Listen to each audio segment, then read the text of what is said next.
12 मार्च के सोमवार की व्रत कथा सुनाने जाते हैं। विधि भी सुनाएंगे, आप विधि भी करें।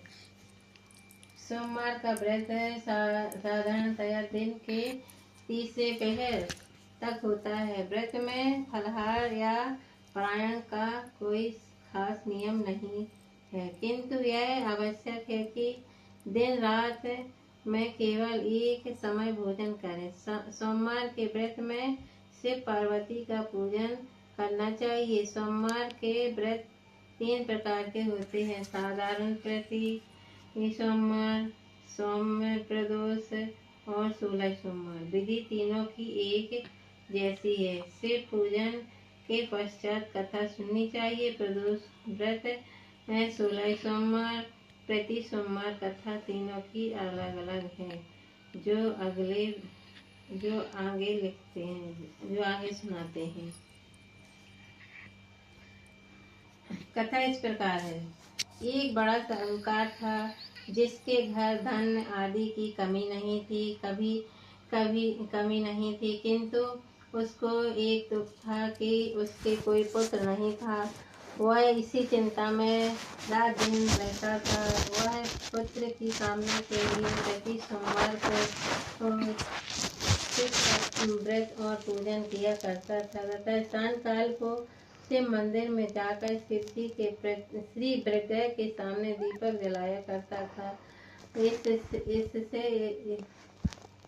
इसके इस भक्ति भाव को देखकर एक समय श्री पार्वती जी शिव जी महाराज से कहती हैं, हे महाराज, यह साहूकार आपका नन्ह भक्त है, सदैव आपका पूजन और व्रत किया करता है, बड़ी श्रद्धा से करता है, इसकी मनोकामना पूर्ण करनी चाहिए। शिव जी ने कहा, हे पार्वती, यह संसार कर्म क्षेत्र है। जैसा किसान खेत में जैसा बीज बोता है वैसा ही फल काटता है, इसी तरह इस संसार के प्राणी जैसा कर्म करते हैं वैसा ही फल भोगते हैं। पार्वती जी ने अत्यंत आग्रह से कहा, महाराज, यह जब आपका अनन्य भक्त है और इसको अगर किसी प्रकार का दुख है तो उसको अवश्य दूर करना चाहिए, क्योंकि आप सदैव अपने भक्तों पर दयालु रहते हैं और उसके दुखों को दूर करते हैं।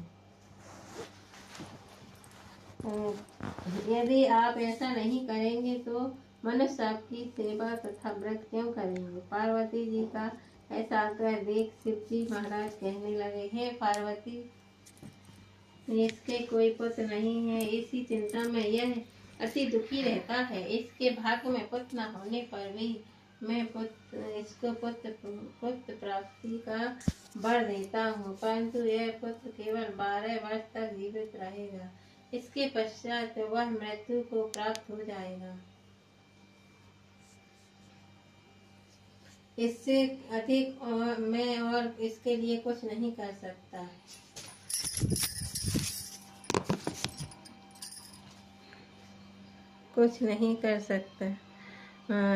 यह सब बातें साहूकार सुन रहा था। इससे इसको न कुछ प्रसन्नता हुई और न ही कुछ दुख हुआ।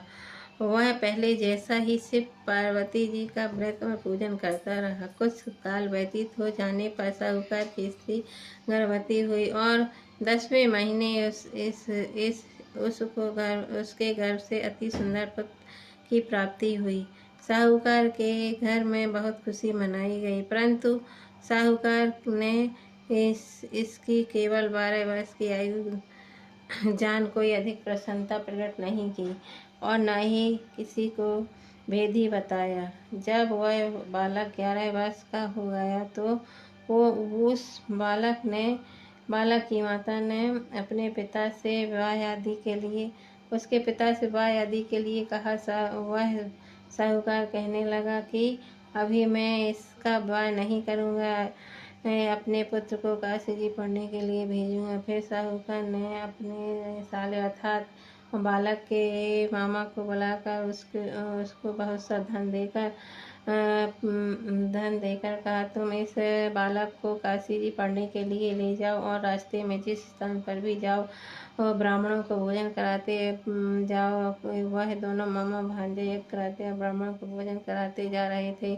रास्ते में एक साहूकार शहर पड़ा और उस शहर के राजा की कन्या का विवाह था और दूसरे राजा का लड़का जो वह है करने के लिए बारात लेकर आया था और एक आँख से काना था।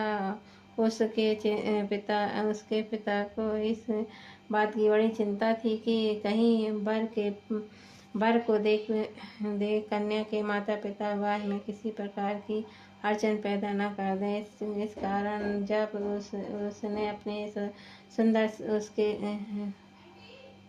उसने अति सुंदर सेठ के लड़के को देखा तो उसने मन ही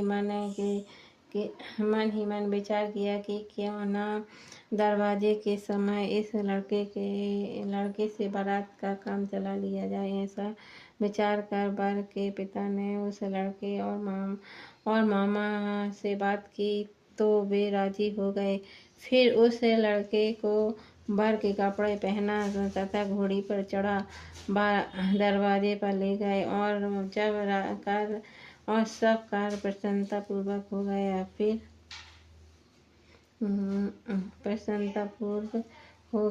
फिर वह वर